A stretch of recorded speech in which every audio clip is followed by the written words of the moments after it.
Bubble baths, Merlot, Starbucks, ice cream, Netflix, sex with our husbands. This sent us into a fit of giggles. Other passengers on the plane were smiling. The sight of two attractive women, obviously very happy, evoked a positive reaction. I was a doctor, a surgeon, and Solange worked as an emergency room nurse when she was home. When we were in some shitty African country, she and I did whatever was needed at that moment. We delivered babies, set bones. We even assisted the local dentist if he needed someone. This was my second and her third experience working with Doctors Without Borders. The first time was very difficult for me, physically and psychologically. I have lost 44 pounds, which I couldn't get rid of before, and almost went crazy from depression. I literally counted down the seconds until I got home, fell into my husband's arms and cried hysterically for 10 minutes. Then I gathered my strength and grabbed my then 7-year-old son, hugging and kissing him until he almost fought me to let him go. I soon discovered that in the first few days after my return, my husband was a little cold towards me. He seemed to harbor a grudge that I left in the first place. I still remember our not entirely correct arguments about this. Let someone else save the world, honey. You have people who need you more here at home. People are dying. People I can save. You save a lot of lives right here at home, and you can sleep in our own bed without fear of being raped or killed. It's not that bad.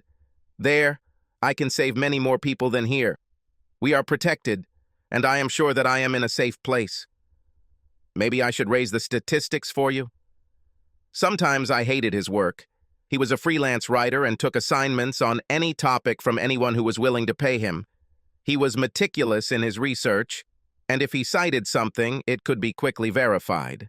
He started small, doing it part-time, mostly as a hobby, but now he was writing for major newspapers and magazines. He even received several awards for his outstanding achievements. Then one of his friends started his own YouTube channel, where he read short essays about everything that interested him. 3 years later, he had almost 2 million subscribers, and his annual income from advertisers was almost $100,000 a year after payment. In general, he earned as much per year, and sometimes more, than I did.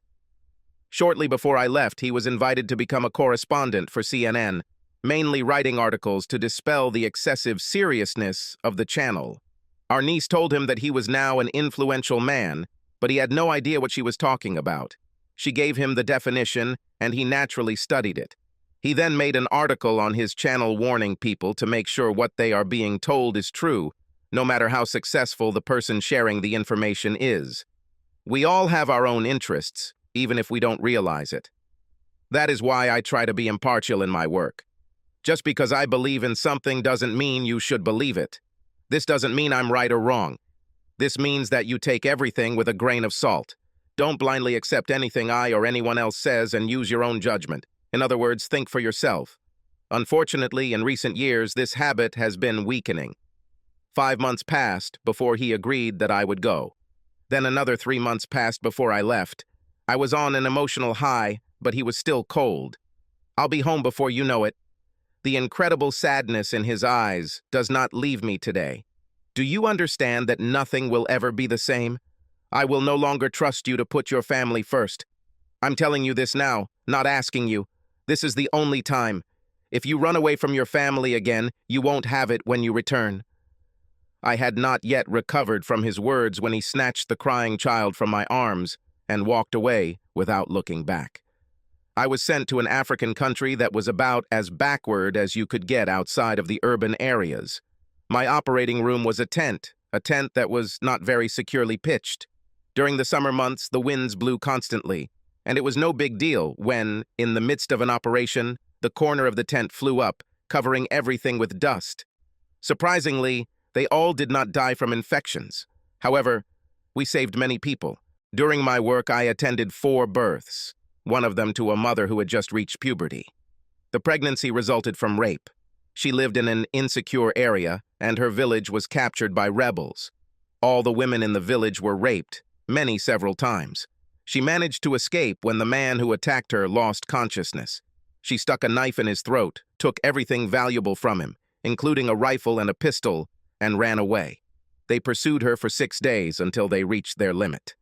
While fleeing, she managed to shoot 2, and as soon as she was able to move, she left the child, took the rifle, and disappeared. Rumors began to circulate about an avenging angel, then about a group of angels. The rebels left the area. 3 months later, I was already climbing walls. Fear and anxiety did not go away. I first moved in with Solange, and one day I asked her why she was so calm while I was broken. I can tell you the cure. You need good sex. One of those that breaks the bed. This would probably work with single women like you. I'm married. She grinned and showed some photos on her phone. In the frame, there were a couple of little girls and a very handsome man. My husband and children. But you sleep with Jean-Luc? Yes. And if he is not available, I share the bed with Eric. Look at everyone's hand, darling. Rings are not allowed here. Symbolic, right? No one is married here. And what happens in the country stays in the country. We return to our husbands and wives and devote ourselves to them until we return again. I make sure to give my rings to my husband when I go away. And the first thing he does when I get home is put them on me. This is a comeback. And no one gets caught. One of the doctors got caught a couple of years ago. We are healthcare workers, and she forgot her birth control. There was a condom shortage at the time, and she tried different methods. But when she returned home, she was 2 months pregnant. Her husband was good at math, and the truth came out. They divorced, and the organization paid him not to make it public. The doctor was no longer allowed to serve. What about diseases? She rolled her eyes. Medical workers, remember? We get tested at least once a month, and if something pops up, we deal with it quickly. Think about it, honey. Nobody will ever know. I lasted 5 months, and then I lost a mother and her child to an improvised explosive device. A woman died in my arms, begging me to save her child. The child, by that time, had been gone for 10 minutes. I was out of my mind and ended up drinking almost the entire bottle of bourbon, waking up in an unfamiliar bed with one of the male nurses. Before I could say anything, he was on top of me again, and I just gave in and let the release wash over me. Rodrigo did not leave my bedside until his rotation was completed, and 4 days later, he was replaced by a doctor. He lasted until the end of our tour.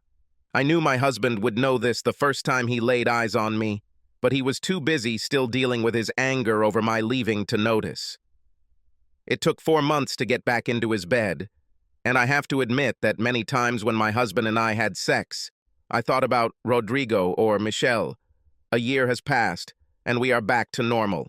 Then the organization called me and asked me to urgently replace an employee for 3 months. I filled in for a woman who was in a car accident.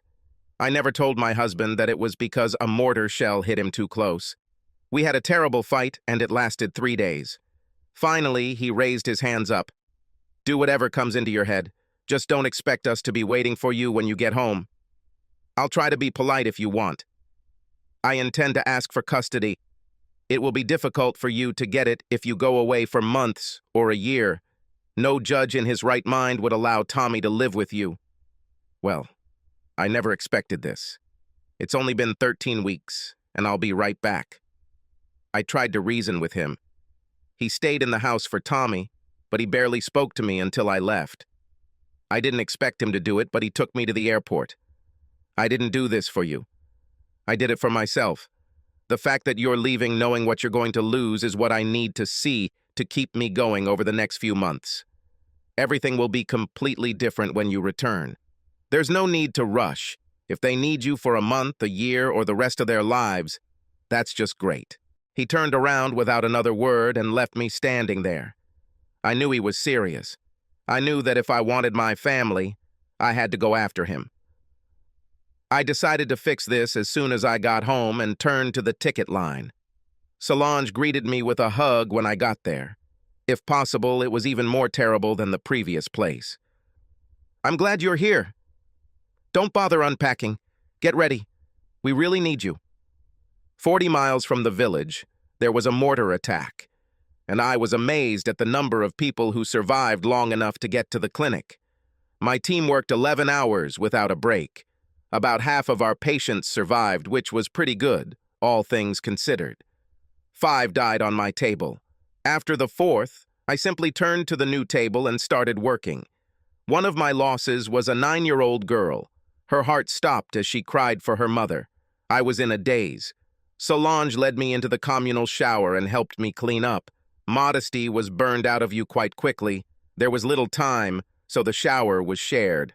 After 3 or 4 times, spying on sex in the shower stopped being shocking. You just crossed to the other side and tried to ignore them. Then she would crawl onto the bed and hug me while I cried in my sleep. By the next week, I had already gotten the hang of it. We talked about our last rotation and our return. Solange beamed as she talked about having sex with her husband at the end and that. He's starting to get impatient, and I can't blame him. He let me do 3 tours, and I think that's it for me. How does your husband deal with this? I remember he wasn't too happy last time. He says he's going to file for divorce and seek custody, using my service here against me. I hope I can make up when I get home, but last time, it took him forever to warm up to me again. I wouldn't worry, honey. Perhaps it is his fear for your safety. He may keep you on a short leash for a while, but eventually he will forgive you and come to terms with it. But I wouldn't tempt fate. The organization appreciates everything you've done, but at the end of the day, you have to put your interests first. I hope you're right. I'm going to do my best to make it up to him when I get home, and I absolutely won't be serving another tour. It's time for someone else to save the world. Then I chuckled. So who is warming your bed now? She giggled like a schoolgirl. Gerard. He is from Algeria and is very talented as a doctor, among his other qualities. Are you going to date him? No. It's only for a few weeks. I can handle it. 2 weeks later, I was already in Gerard's arms. How did this happen? Jean-Luc returned, and Solange immediately left Gerard for her former lover. I started itching again, and then everything went one after another. We helped each other for 4 weeks, and I cried when we broke up. I sat on the plane and made plans. There was no way I was going back, and I needed to really get that across to Brian, let him know that this wasn't for me anymore, and from now on, I was going to be a good little wife. Solange told me to work my way back into his heart through our son, and then she laughed. Remember, you may have been itching, but he wasn't itching. He must be damn horny. Wear revealing things next to him, rub against him as much as possible, redirect his blood flow from the big head to the little head, and let things happen. He'll be back on track quickly. This turned out to be a little more difficult than I thought. When I returned home, he was not there. My mom took our baby and said he told her this was too good an opportunity to pass up, and he would be gone for another 10 days. This was a blessing because it gave me a lot of time to focus on my son. If I could get him back, the rest would be easy. While I was making plans to save my family, I later learned that Brian was sitting in the corporate office of our organization and talking with the head psychiatrist. Thank you for your interest in our charity, Mr. Oliver. We could use any publicity we can get. After all, we are funded by donations. It seems like a worthy cause to provide services that are so needed where they are least wanted. I know you're underestimating this, but your organization has lost people over the years, and that should be on the mind of any volunteer who comes to you. This is true. This is why we conduct a complete mental health check before accepting them. Unfortunately, this is a noble cause, but it is not for the faint of heart. Some people experience breakdowns from stress, and in recent years, cases of post-traumatic stress disorder have become common. We offer them full support for as long as they need it. It sounds like you try to take good care of your employees. How many of them do more than one rotation? There are those, but we have set a limit of 4 rounds and do not encourage them. 2 is the norm. Considering everything that is happening around them, how do they cope with stress during service? It's difficult, but they offer each other support to boost their spirits and ease their fears. I have something to confess to you, Dr. Parkins. I did some research on the divorce and relationship failure rates of people who have served 2 or more terms, and it is unusually high. Would you like to share your opinion? The doctor was silent for a while. Some people do not cope well with the situations in which they find themselves and seek comfort, however misplaced, where they can find it. We are committed to helping restore any broken relationship. So you consider failed marriages and broken relationships to be acceptable collateral damage? The needs of the many versus the needs of the few? Will this argument fly with the spouses of doctors, nurses, and technicians about to be left behind and wondering if they will have a marriage when they return? I don't like where you're going with this interview. Stories like this will have a negative impact on the organization. Yes, my research has shown that you like to sweep such things under the rug and keep them in the shadows. I found at least 3 cases where significant money changed hands to avoid attracting public attention. Do your donors realize they are funding this? The doctor stood up. I consider the interview to be over, Mr. Oliver. I encourage you to think about what you write. People lose their jobs by reporting trash like this, the man chuckled, which worried the doctor. I also discovered this when checking my information. This is one of the reasons why I like to be independent. I don't need to give in to pressure. He walked to the door and turned around. For general information, you should look up Dr. Hope Oliver. I think it has already worked for you. He turned and walked out the door.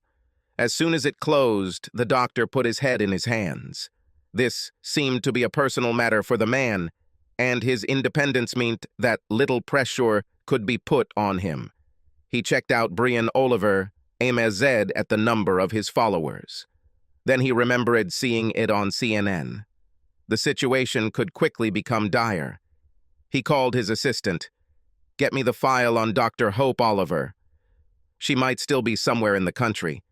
If she's home, I need her contact information. This is the first priority, Benjamin. He looked at the phone for a second after his assistant hung up, took a breath, and called the CEO. I received a phone call that surprised me. This was our corporation, and the person calling occupied a very high position in the hierarchy. Dr. Oliver, we need you to come to our headquarters as soon as possible. This is very urgent. Why? Now is not the right time to leave home. My husband left on a mission, and I am now taking care of our son. In addition, I have resumed my duties at the hospital and have surgeries scheduled. And if you haven't read my dossier, you should. I will no longer serve. It was a very pleasant experience, but it's time for me to be with my family. My husband was not very supportive of my service. Your husband is exactly the reason we are calling. He was here yesterday and said some very disturbing things. Something that can greatly harm us is in the public eye. We are trying to figure this out, and it would be in your best interests to come to us. I felt like blood was flowing out of my body. Brian looked like a bloodhound. Once he caught a scent, he would pursue it to the ends of the earth if he thought it was worth it. Doctors and nurses are natural gossips, and if one of them spills the beans about something that happened overseas, it could be very, very bad for a lot of people. The first thing I did after hanging up was call Solange and tell her what the man said. I used to brag to her about what a good journalist Brian was, and we got to watch him one night in France when we were flying out while he was on CNN. Jesus Christ. This could be a disaster. My husband doesn't know how to forgive, and he will leave me in an instant. You need to contact your husband, Hope. Beg, promise him anything, just so that he doesn't do it. Think about others. Almost all of us are married. This story will probably explode on 3 continents. I called Brian a dozen times, but they all went to voicemail. He didn't respond to emails or messages, and I was at a loss. I had no idea where he was or how to convey a message to him.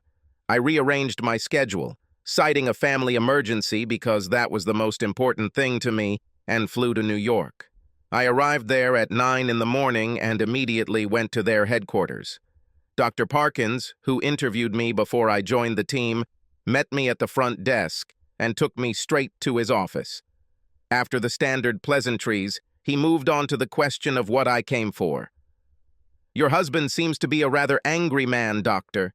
I'm going to ask you some tough questions that I assure you will never be discussed outside of this building, and you have to be honest if any of us want to survive this. Are you ready? I nodded, knowing what would happen next. Did you have sex with any other employee during your assignments? If yes, then with whom? Were you careful? Did you avoid making public statements? Did you talk about anything outside the organization? I named 2 of my longtime lovers and 2 more with whom I had a revelry weekend. Dr. Parkins kept a neutral expression, and I wondered what he thought of me when I finished. Thank you for your honesty.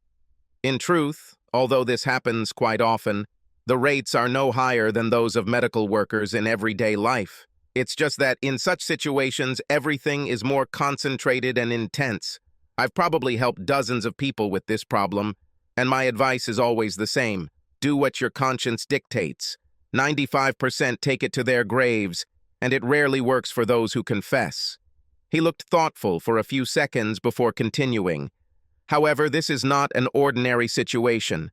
From talking to your husband, I can say with reasonable certainty that he knows you went astray both times you were abroad, and he is very angry. Angry people are not prone to prudence. On the rare occasions when something remotely similar happened, we were able to contain it. In this case, this will not happen. We can put significant pressure on CNN, but we don't have the resources on his personal site.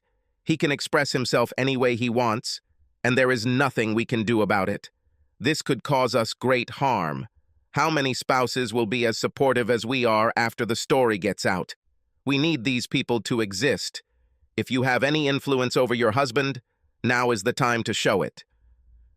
My answer did not make him very happy. Sir, now I have no idea where my husband is or what he is doing. He refused all contact with me. Who knows what he might do? We found out about this the next day. Every newspaper in New York wrote about it and was picked up all over the world. 4 dozen spouses have filed a class action lawsuit against the charity for destroying their marriages and long-term relationships over the past 6 years. They demanded millions in compensation. The lawsuit was international. It was filed in French, English, Italian, and Algerian courts, as well as in the United States and Canada. The charity found him to be determined and very, very angry and uncooperative. They tried to reason with him until he told them that he had recorded every meeting or telephone conversation since he began the investigation. He knew that he was subject to the laws of our state and 2 others, and even if he did not use them in court, he could use them on his channel. Wives and husbands of those who had recently served demanded the truth from their spouses, and most did not believe what they heard. Less reputable newspapers seized on this and made a mountain out of a mountain. Sex and scandals are good for these newspapers, and there seems to be no shortage of material. On social networks, we were dubbed doctors without morals. The media picked it up and made it an official mantra. They introduced Brian as the person who told the story, and it led directly to me. I was bombarded by every media outlet in the world asking for an interview. But I stubbornly refused until it occurred to me that since Brian didn't want to talk to me, this might be a way to get the information to him. But I never got the chance. He eventually returned home, completely ignoring me and spending a lot of time with our son. When I told him I needed a way to contact him in emergencies, he showed me the phone and gave me the number. If you ever call for anything other than my son, I will throw him away. The first time he came to my mother to pick up Tommy, I was waiting for him on the steps. Brian, we need to talk. You have to let me explain everything and help you understand. What I did there is completely unrelated to us. It never intruded into our lives and meant nothing when I was at home. He looked at me for a second. Let me ask you something. While you were having fun having sex, did you think about how your actions would affect our marriage? Would you forgive me if you came home and discovered that I had a series of affairs while you were away? And I said they didn't mean anything because you weren't here? This is not the same thing. Nonsense. The conversation is over. Bring Tommy out so I can leave. This conversation makes me sick. After that, he stopped talking to me. When I tried to start a dialogue, he just looked at me until our son came out. Tommy was living with his father again.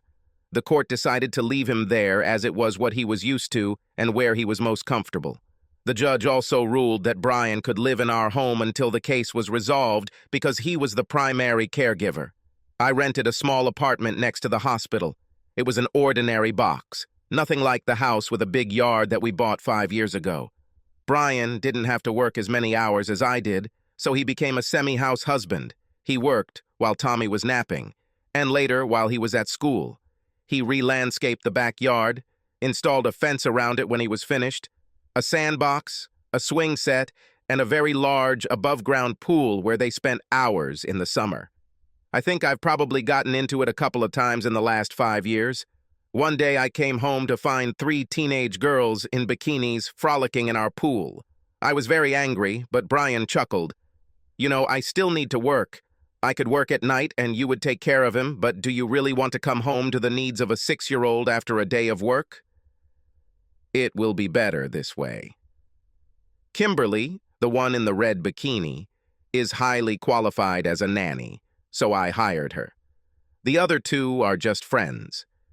Part of the employment agreement was the use of the pool a couple of days a week. 2 friends can be with her at the same time, no more and no boys. Tommy loves her. She gets along very well with him, and I work. While working, she is never in the pool, except with Tommy. She teaches him to swim. Isn't that great? I saw the validity of his words, but they still irritated me. "And you can work with half-naked, no, almost naked little Lolitas right in front of you?" Lolitas? What have you been reading lately? My office is in another corner of the house. I could see them, I suppose, if I stood up from the table and strained my neck at the window. Or I can come out here like this to tell them it's getting late and they should go home. Tommy woke up from his nap and ran into my arms, then dragged me over to the girls so I could meet Miss Kimmy. Talking to them made me feel relaxed, and when Kim told me she was going to be entering a nursing program in the fall, we hit it off. I got her a job as a hospital volunteer, mentored her as best I could, and wrote her a glowing letter of recommendation for college. Kim was in her 2nd year and doing well. She was replaced by her younger sister Alexis, Miss Lexi, whom Tommy loved almost as much as Kim. I had the feeling that they did a lot of parenting while I was away, and Miss Lexi could really fill out a bikini. The charity wanted to settle the class action if the agreement included a non-disclosure clause. They told me about this meeting. Brian laughed, which caused heartburn among their lawyers. "Everyone else agreed. Why can't you forget about it and move on with your life?" asked one of the lawyers. "I live on," Brian answered, "but I have not forgiven her or your organization. I know how hard you recruited her, telling her how good this would look on her record and could lead to consulting opportunities down the line. I'm still digging to understand how you work. In every other case, the offended were bought off, sometimes with money, sometimes with business dealings. I don't need money and there's no way I'm going to bed with you idiots. I'm currently writing a 2nd article about your organization and I'm running out of time, so fuck off." They stood up to leave, and just before they walked out the door, the youngest lawyer, a woman 3 years out of law school, asked him a question. "Isn't your anger a little undirected? In the end, it's all because of your wife. She cheated on you. I understand everything, and I'm sorry. But isn't it her life, not ours, that you should turn into hell?" He smiled at her, which made her nervous. He then showed her a photograph of his son. "This is my son. It was thanks to him that I didn't burn out my wife. Without him, she would have been a corpse the moment she stepped off the last plane. Perhaps my anger is misdirected, but over the years, your organization should have realized that these things happen. Heck, you even wrote protocols on how to deal with an angry spouse. You've assessed the impact this will have on your organization and decided that a little collateral damage is acceptable. Apparently, it was like that until I showed up. I must be your organization's worst nightmare. I have an independent income, so you can't pressure me about my job. I make good money, so you can't starve me. And I have enough rage to ignore veiled threats.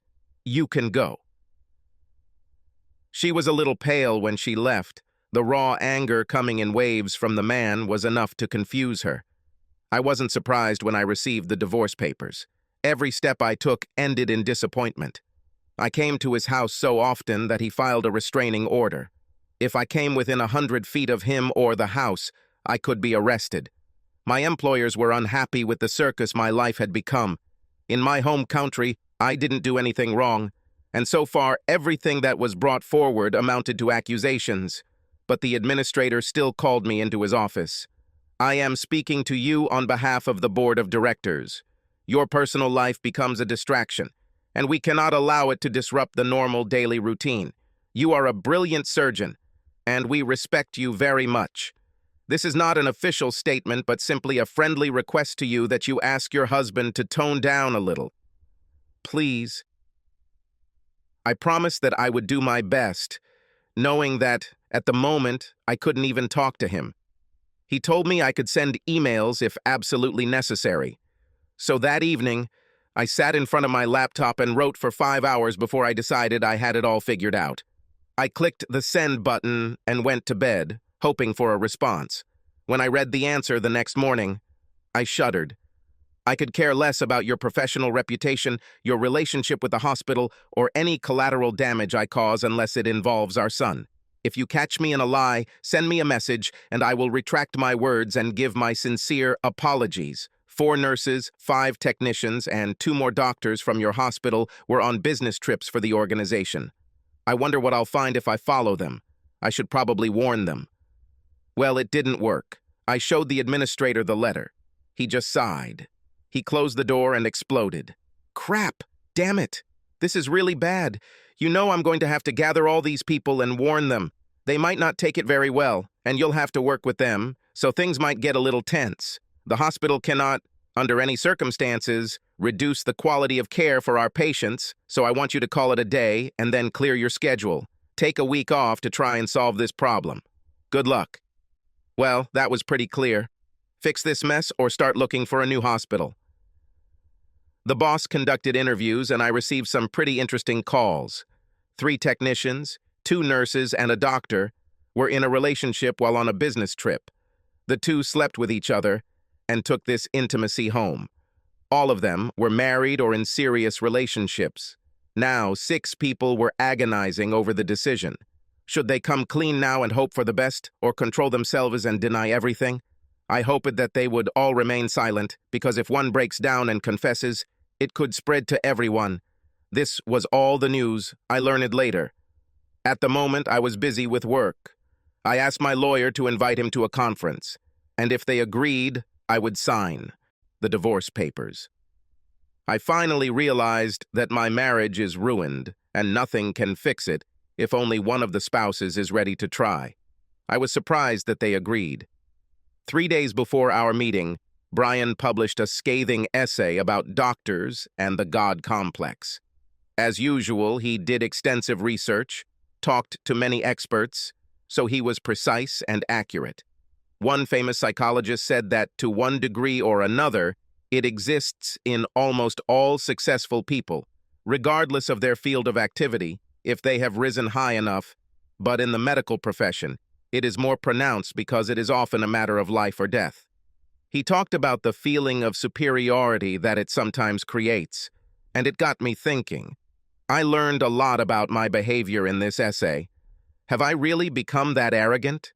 Did I think that my calling and position allowed me to believe that the usual rules did not apply to me? Have I isolated my life to the point where I justify my behavior? The short answer is yes, yes, and yes. I was depressed when I was on these missions, but I could be faithful if I wanted to, or I could just stay home.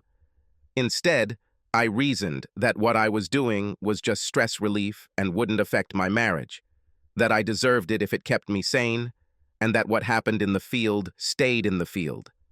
I thought about it a lot and realized that I miss casual sex, the thrill of a new partner, and I would probably cheat again here at home if I felt safe and had the opportunity. It was a sobering assessment. The meeting went surprisingly well. There were a few minor issues that needed to be resolved, but they were resolved quickly. Brian will have primary care for our son, which has already been the case since his birth, but I will have free visitation rights.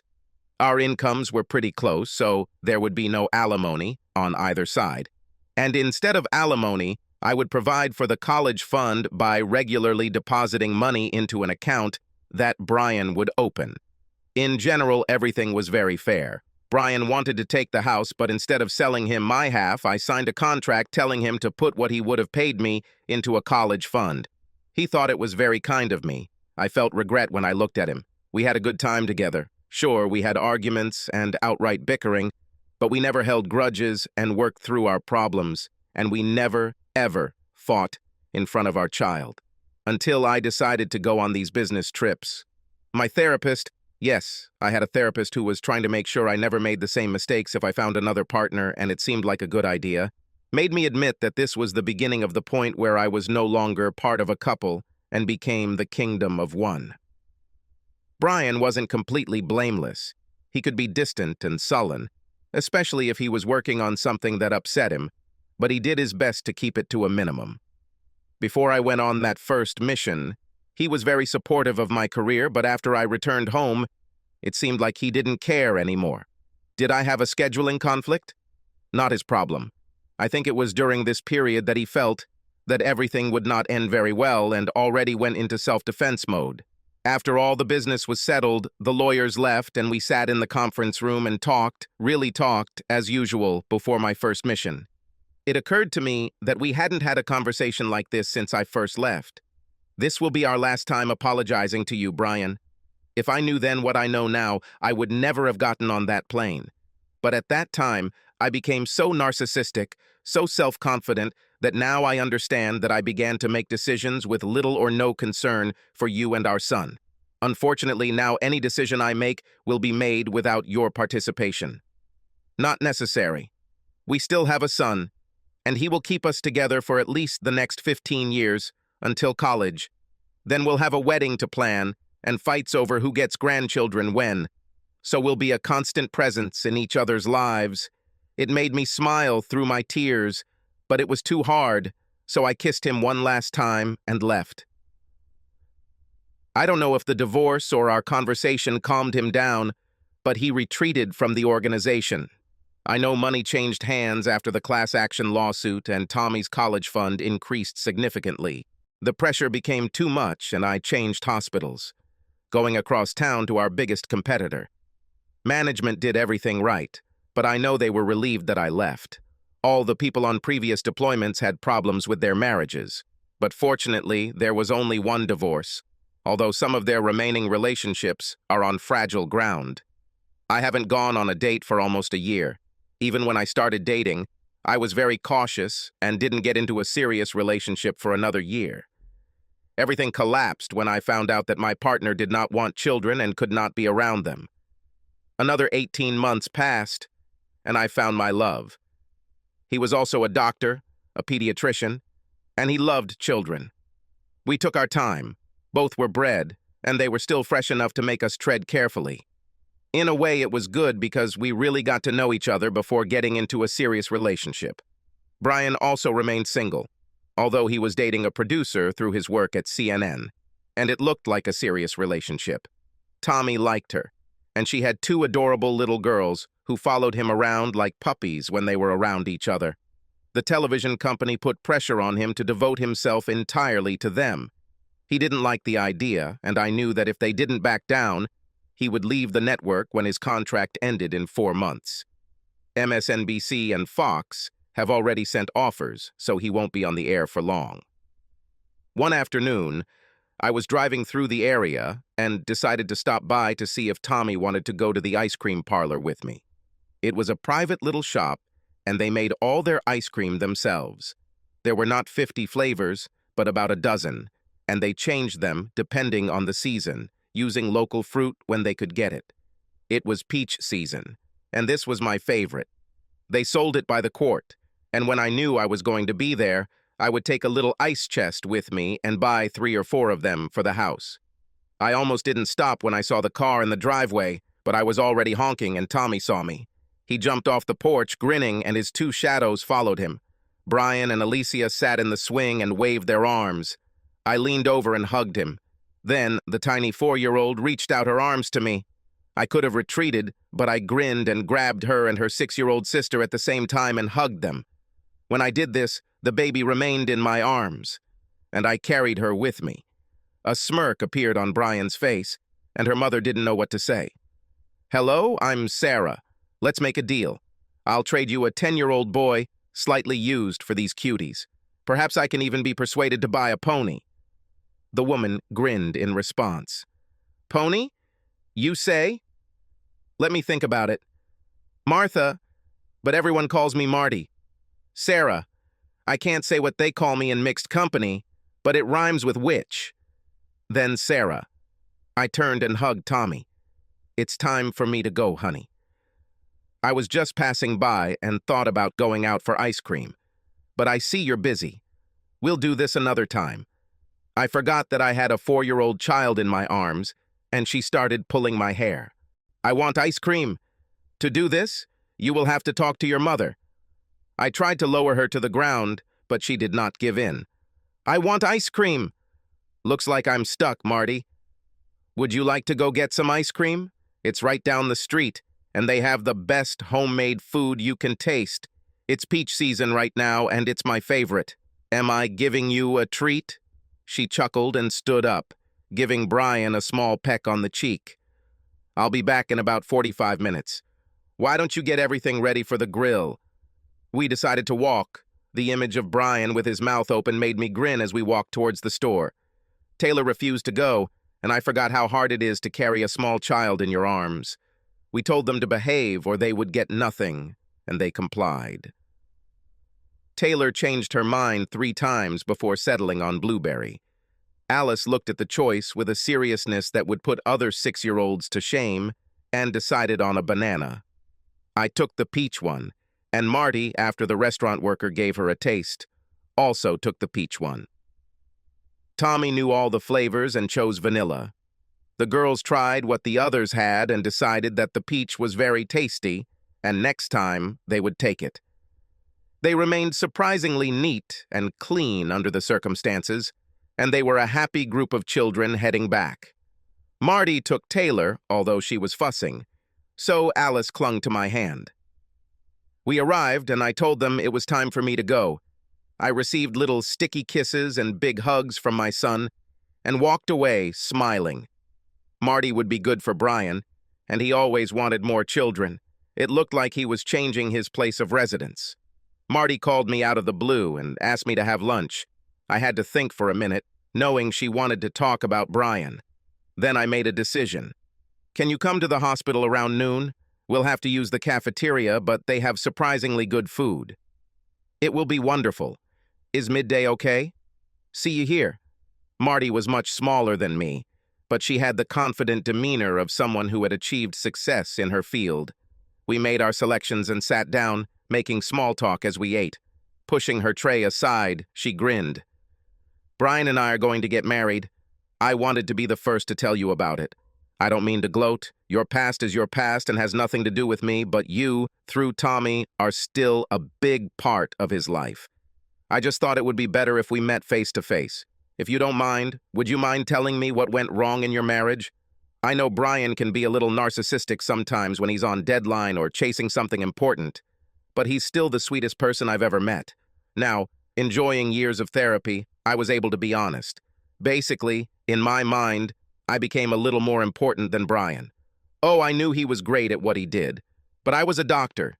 People lived or died by my skills, and I became a little overconfident. Besides, Brian was always a homebody, and I liked to go out and get all the attention when people admired my looks or my skills. I started making unilateral decisions, thinking that I was much better than him at making family decisions. In the end, these were not family decisions, but what Sarah wanted decisions. I made a lot of bad decisions. Dr. International was just the straw that broke the camel's back, but even when he told me that he would divorce me if I left again, I was confident that I could get him back before that happened. You know how it turned out. Would I have changed anything at the time if I had known what I know now? Perhaps, but it would be short-lived. I ended up leaving, knowing the consequences, having sex with 2 partners while I was away from home, and then expecting everything to be fine when I got home. It was a shock and an eye-opener when this turned out not to be the case. I know that this, to a large extent destroyed my view of myself as a person rising above the limitations of society. In the end, I had to change jobs. I lost my son and my husband, and nothing I did was worth the price I paid. She sat for a minute, absorbing what I told her, then sighed. I have a little experience in your situation, not for me personally, but I have worked with many famous talking heads, and I have experienced firsthand their arrogance. One insisted that I do him a favor right before the broadcast. We were in his office and he pulled down his pants. Nothing helps me look relaxed on screen like enjoying myself below the belt, he said. I grinned, and when I picked it up, I pulled it with all my might. He screamed like a little girl. I pulled him to my knees and leaned towards him, whispering, "If you try this again with me or any other woman here, I will come back and finish the job. Nod if you understand." He nodded weakly, and just as he thought I was going to let go, I yanked down and then punched him in the face as hard as I could. My handprint remained on his face for 4 hours. They had to urgently look for a host for the show. Upper management threatened me, but I recorded the conversation and short footage of the incident and told them that if this had any negative impact on my career, I would sell the story to their biggest competitor. After 6 months, they decided not to renew his contract. She looked down at her manicure and then looked up and grinned. As you can see, I know very well what a God complex is. Moreover, I know how to avoid people who have it and how to deal with those with whom I come into contact. I'm glad that you realized the mistake of your behavior, and I'm sorry that you got divorced, but I'm glad that as a result, I got the man of my dreams. Does it make sense? This is true. I told my new man about this conversation that evening while we were cooking dinner together. It was kind of our thing. If one of us arrived much earlier than the other, we would do it alone, but we didn't really like it. We used this time to relax, talk about our day, and let the stress of our professional lives dissipate. This left time for important things like snuggling while watching movies, snuggling while listening to music, and when it came to messing around, just snuggling. My relationship with my pediatrician ended disastrously after I found out that he loved children too much. This happened when my laptop broke, and I used his laptop to send an important email about a proposed surgery. I saw a folder labeled Sarah and opened it, thinking it would contain explicit photos of me. There were many photographs, but in most of them, I was naked. Sometimes I slept, but mostly there were pictures of us making love.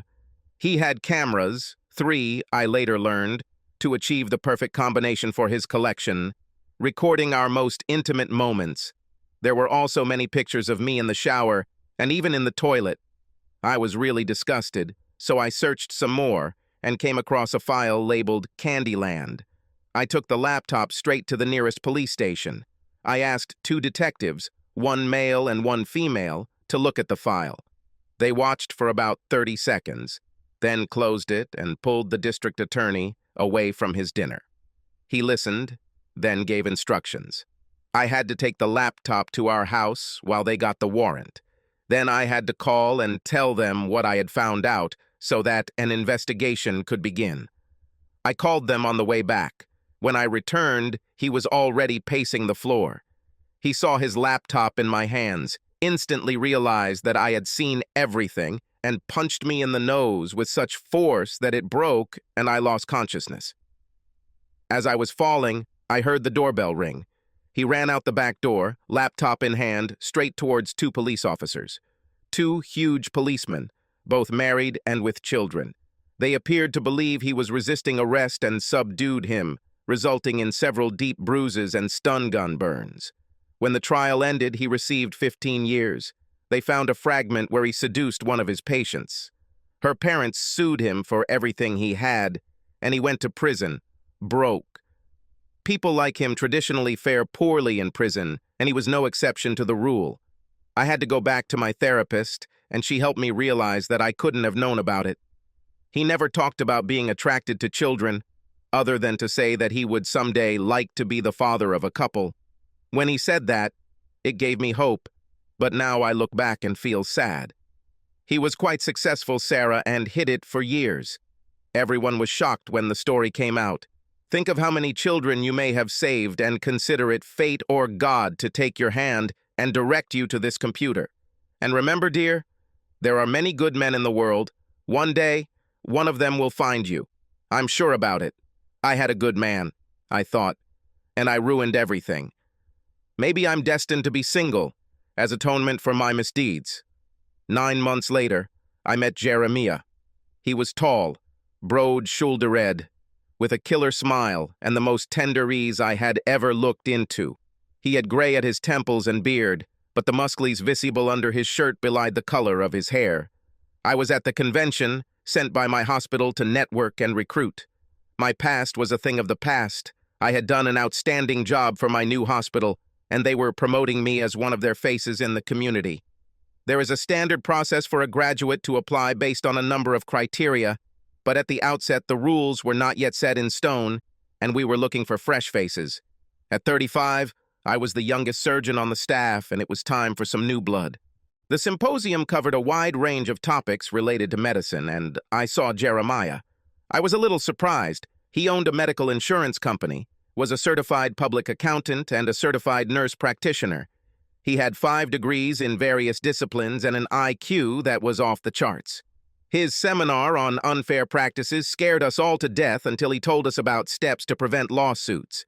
He was witty, concise, quick to joke when the topic got too dark, but it was his final words that made us all pay attention. Sometimes mistakes happen. When they happen, acknowledge them.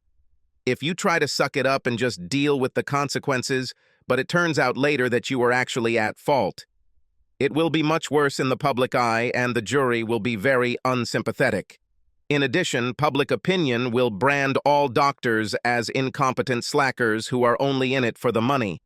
Currently, there is active discussion about limiting malpractice payments, and some states are considering this issue based on a rather complex algorithm that I helped develop. Until this law is passed, remember that the higher the meanness factor, the greater the compensation. I will be available for individual questions until the end of the conference. Thank you. There has been a lot of positive feedback, and it seems like 3 doctors have gathered around him. I gave up trying to talk to him and hurried to my next seminar. I didn't see him until late in the evening when I ran into what I thought was an empty conference room, trying to dodge another doctor who had drunk a magic drink, the one that makes all men think that they are a gift to all women and that they should worship them accordingly. You had to either hide or slap him, and that wasn't very good. I nearly jumped out of my skin when his voice came out of the darkness. Let me guess, hiding from your demons? I recognized him and smiled. I'm afraid only of one. And you? I needed a break. With the amount of time doctors devote to training, some of them can be extremely ignorant of how the real world works. You don't need to repeat it. As a doctor, I can say that I have made many stupid decisions in my life, but I am proud to say that none of those decisions involved a patient. Well, then that puts you first. We spent the next 15 minutes having a pleasant conversation. Then the door swung open, and he appeared. Dr. Miracle Dick. Where are you? And what are you doing? Well, I was going to have hot sex with this guy, but you barged in and ruined everything. Go away, I've almost reached the most interesting part. He swayed slightly as his alcohol-soaked brain tried to comprehend what I had said. He was about to leave when Jeremiah stood up, towering over him. Leave if you don't want to look. He opened and closed his mouth several times before muttering, damn, and staggering out. We looked at each other before breaking into laughter.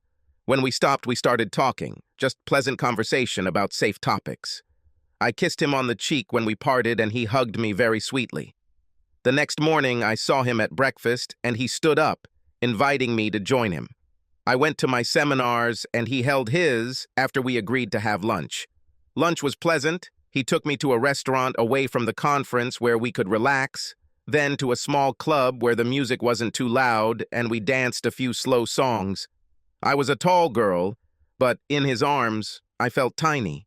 Back at the hotel, he took me to my room and kissed me very nicely. Not too strong and without a tongue, but promising. It made me want more. We discovered that we were from the same city and our relationship developed quickly. He was married, but she tragically died in childbirth from a disease that no one knew about. They managed to save the girl, although she spent almost 2 months in the hospital. She was 7 years old. I told him my story about 3 months after we started dating and right after we became intimate. He listened without interrupting and then just hugged me while I cried, scared to death that he would want to end our relationship. My heart melted when he spoke. You can't change the past. It sounds like you've made a number of mistakes, but you've learned from them. If I didn't think I could trust you, we wouldn't be where we are now. I tried to love him to death. Luckily, it didn't work, but by the end of the weekend, he was pretty lethargic. We were still in no rush, but gradually I spent more and more time at his house. I was very nervous introducing him to my son, but they got along great. There was a very good archer, and he introduced Tommy to this activity after talking with my ex. He said nothing about their meeting, except that he seemed like a decent guy. One day I came home and it was full of children. Tommy and his younger sisters. All 3. Brian and Marty had a child together, a little girl who seemed terribly smart. I raised an eyebrow and Yeri blushed slightly and then chuckled. We'll manage this herd for 2 days while Marty goes to New York to collect his reward. It looks like her star is on the rise now that she is the executive producer of Brian's new show. CNN got Brian to host an hour-long show 3 days a week, alternating with another show. Ratings were high and rising. Brian's only demand in the negotiations was that the show be hosted by his wife, and the network immediately agreed. Marty did such a good job that the show won an Emmy, and Brian couldn't help but be proud of his wife. In one of his shows, he even spoke eloquently about how much he loved her, leaving her confused. I couldn't help but watch his show, feeling a pang of regret, as I realized that if things had been different, if I had managed to remain faithful and lower my ego enough, he would have raved about me on his show. Then I looked at Yeri and realized that perhaps he was the destination I was destined to arrive at. 2 days turned into 3 when they asked for an extra day. Yer was over the moon. The big girls wanted to shoot Terry's bow, but he was a teenager, and the bow was physically too big for them. Yer solved this problem with a trip to the academy, buying them small bows and all the accessories. Taylor was a natural shooter, and Alice was quite good. Lucy, Yere's daughter, was very helpful. Then Tina wanted a bow, and I came to the rescue by buying her one of those toy bows with suction cups on the end of the arrows instead of arrowheads. For a 3-year-old, it was pretty good, and I regretted my decision every time I had to pull the arrow out of the TV screen, patio door, or car window. Jeremiah and the kids thought it was hilarious. I was both exhausted and excited. Lucy, at first, behaved somewhat warily, not wanting to share her dad with anyone, but gradually she accepted me, and we became closer. I gave her all the love I couldn't give my son, and she thrived. The fact that girls her age were next to her for several days lifted her spirits, and when they left, everyone hugged and kissed. We were sitting on the couch, relaxing, when Lucy crawled on top of us. After she squirmed until she was comfortable, she said something that rocked my world. "Mom, can I have a little sister?" It was the first time she called me Mom, and tears flowed as I hugged her. When I could speak, I kissed the top of her head. "It depends, baby. What does Daddy think about this idea?" Dad grinned, holding a small box in his hands. "Dad thinks this is the best idea he's heard in a long time." I cried for 30 minutes, kissing and hugging them both the entire time. I had wanted a baby for a long time. Willpower won out, and 2 weeks before my 38th birthday, I gave birth to an 8-pound baby boy. The waiting room was filled to capacity. I was a beloved doctor, and the nurses were constantly fussing over me. I wasn't surprised to see Brian, Marty, and their brood. I was surprised to see his mother.